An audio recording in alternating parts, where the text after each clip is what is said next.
चंडीगढ़ के मेयर चुनाव के नतीजों को लेकर सुप्रीम कोर्ट ने बीजेपी को बहुत बड़ा झटका दिया। सुप्रीम कोर्ट ने मेयर चुनाव के नतीजों को रद्द करते हुए आम आदमी पार्टी के उम्मीदवार को विजयी घोषित कर दिया।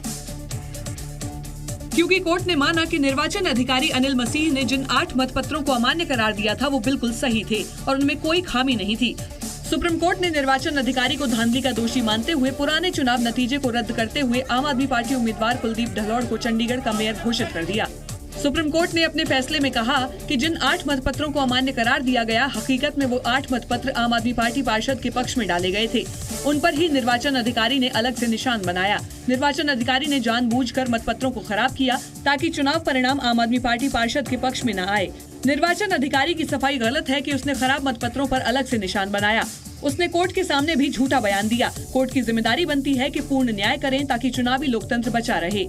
सुप्रीम कोर्ट ने पुराने नतीजे खारिज करते हुए निर्वाचन अधिकारी अनिल मसीह के खिलाफ नोटिस जारी करने का आदेश देते हुए कहा कि उनके खिलाफ क्यों न कार्रवाई की जाए। चंडीगढ़ में 30 जनवरी को मेयर चुनाव के लिए वोट डाले गए थे। वहां आम आदमी पार्टी और कांग्रेस के साझा उम्मीदवार की टक्कर बीजेपी के उम्मीदवार से थी। 30 जनवरी को हुए चुनाव में बीजेपी के उम्मीदवार को 16 वोट मिले थे। आम आदमी पार्टी उम्मीदवार को 20 वोट मिले थे, लेकिन निर्वाचन अधिकारी ने आम आदमी पार्टी के 8 वोटों को रद्द कर दिया था और इस वजह से आप उम्मीदवार को सिर्फ 12 वोट माना गया और बीजेपी पार्षद को मेयर घोषित कर दिया गया। लेकिन आज सुप्रीम कोर्ट ने निर्वाचन अधिकारी के फैसले को पलट दिया। अपने फैसले में उन 8 अमान्य वोटों को वैध करार दे दिया और 12 वोट में 8 वोट को जोड़कर 20 वोट मानते हुए कुलदीप कुमार को मेयर घोषित कर दिया। जैसे ही सुप्रीम कोर्ट ने आप और कांग्रेस के ज्वाइंट उम्मीदवार कुलदीप कुमार को चंडीगढ़ का मेयर घोषित किया, आम आदमी पार्टी के खेमे में खुशी की लहर दौड़ गई और चंडीगढ़ के घोषित हुए मेयर कुलदीप कुमार ढलोड़ को मिठाई खिलाकर बधाई दी जाने लगी। कुलदीप कुमार ने सुप्रीम कोर्ट को शुक्रिया कहा। ये लोकतंत्र की जीत है, चंडीगढ़ वासियों की जीत है, सच्चाई की जीत है और सभी हमारे इंडिया अलायंस की जीत है। आम आदमी पार्टी पार्षदों ने उस अधिकारी को भी शुक्रिया कहा जिसने चंडीगढ़ मेयर के चुनाव की प्रक्रिया का सीसीटीवी मुहैया करवाया। कमिश्नर, ज्वाइंट कमिश्नर और कमिश्नर मैडम का देना चाहते हैं तो ईमानदारी से हमें वीडियो निकाल के दिया और साइन करके प्रॉपर। कितनी मेहनत है, ऐसे ऑफिसर दुनिया में कम ही होते हैं। चंडीगढ़ मेयर चुनाव में हुई गड़बड़ी के मामले में सुप्रीम कोर्ट ने नतीजों को खारिज कर दिया और आम आदमी पार्टी के उम्मीदवार को विजयी घोषित कर दिया। हम आपको 2 तस्वीरें दिखाते हैं। एक तस्वीर आज की है जब सुप्रीम कोर्ट का फैसला आया तो आम आदमी पार्टी के मेयर उम्मीदवार कुलदीप कुमार ढलोड़ की खुशी का ठिकाना नहीं रहा और उनके चेहरे की मुस्कुराहट लौट आई। समर्थकों ने कुलदीप कुमार को मिठाई खिलाकर अपनी खुशी का इजहार किया। तो वहीं दूसरी तस्वीर 30 जनवरी 2024 की है जिस दिन नतीजों का ऐलान हुआ था और अपनी जीत तय मान रहे कुलदीप कुमार आश्चर्यजनक तरीके से हार गए थे। नतीजों का ऐलान होते ही कुलदीप कुमार रोने लगे थे और उनके समर्थक उन्हें दिलासा दे रहे थे। सुप्रीम कोर्ट का फैसला आने के बाद दिल्ली के मुख्यमंत्री और आम आदमी पार्टी के राष्ट्रीय संयोजक अरविंद केजरीवाल ने बीजेपी पर जमकर निशाना साधा। केजरीवाल ने सुप्रीम कोर्ट के फैसले को इंडिया गठबंधन की बड़ी जीत कहा तो वहीं बीजेपी पर वोट की चोरी का आरोप भी लगाया।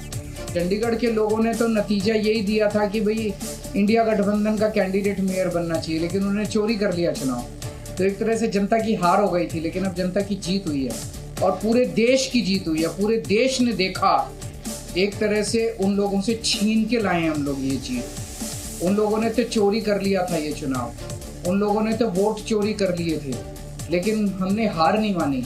हम आखिरी समय तक लड़ते रहे, संघर्ष करते रहे और अंत में हमारी जीत हुई। अगर उन्हें इतना कॉन्फिडेंस है 370 सीट का, कहां से आ रहा है ये कॉन्फिडेंस? कुछ तो गड़बड़ कर रखी है इन्होंने। और जिस देश, अगर किसी देश के अंदर चुनाव के पहले पार्टियां साफ साफ कहना चालू कर दे हमें वोट की जरूरत नहीं है, हमें लोगों की जरूरत नहीं है, उस देश के अंदर फिर जनतंत्र बहुत बड़ा है। सुप्रीम कोर्ट के फैसले के बाद आम आदमी पार्टी ने निर्वाचन अधिकारी अनिल मसीह के गुनाह के पीछे किसका हाथ था इसकी जांच की मांग की। साथ ही बीजेपी को देश से माफी मांगने के लिए भी कहा। क्योंकि चंडीगढ़ चुनाव में नतीजे अपने पक्ष में करने के लिए बीजेपी ने बेईमानी की और षड्यंत्र रचा। आज चिंता इस बात की है, अगर देश की केंद्र सरकार और दुनिया की सबसे बड़ी कहलाने वाली political party Bharatiya Janata party एक इतने छोटे से मेयर के चुनाव में खुल्लम खुल्ला बेईमानी, चोरी, झूठ, परेड, डकैती सब करती हुई कैमरे पे दिखी है। वहीं आरजेडी नेता तेजस्वी यादव ने मांग की कि सीसीटीवी कैमरे हर जगह लगाए जाने चाहिए। वो तो सीसीटीवी है तो पकड़ा गया, हम तो चाहेंगे कि लाइव जो है कैमरे हर जगह लगे, जहाँ भी पोलिंग स्टेशन है या जहाँ भी काउंटिंग होती है। और सेम इसी तरीके का काम 2020 में हुआ था। चंडीगढ़ मेयर चुनाव में सुप्रीम कोर्ट के फैसले के बाद अब विपक्षी दल ईवीएम को लेकर भी सवाल उठाने लगे हैं। चंडीगढ़ मेयर चुनाव पर सुप्रीम कोर्ट के ऐतिहासिक फैसले के बाद कांग्रेस ने भी बीजेपी पर जमकर निशाना साधा। मेयर पद के लिए कांग्रेस और आम आदमी पार्टी ने गठबंधन किया था। कांग्रेस अध्यक्ष मल्लिकार्जुन खड़गे ने सोशल मीडिया पर लिखा कि सुप्रीम कोर्ट ने बीजेपी की निरंकुशता से लोकतंत्र को बचाया है, जो चुनावों में हेरफेर करती है। चंडीगढ़ मेयर चुनाव में संस्थागत तोड़फोड़ मोदी शाह की लोकतंत्र को कुचलने की कुटिल साजिश का एक छोटा सा हिस्सा मात्र है। सभी भारतीयों को हमारे संविधान पर इस हमले का सामूहिक रूप से मुकाबला करना चाहिए। कभी नहीं भूलें, 2024 के लोकसभा चुनाव में हमारा लोकतंत्र चौराहे पर होगा। वहीं सचिन पायलट ने सुप्रीम कोर्ट के फैसले का स्वागत किया। How the elections in Chandigarh were conducted and it took the Supreme Court to intervene. वहीं कांग्रेस नेता राहुल गांधी ने चंडीगढ़ मेयर के बीजेपी उम्मीदवार को सिर्फ मोहरा बताया।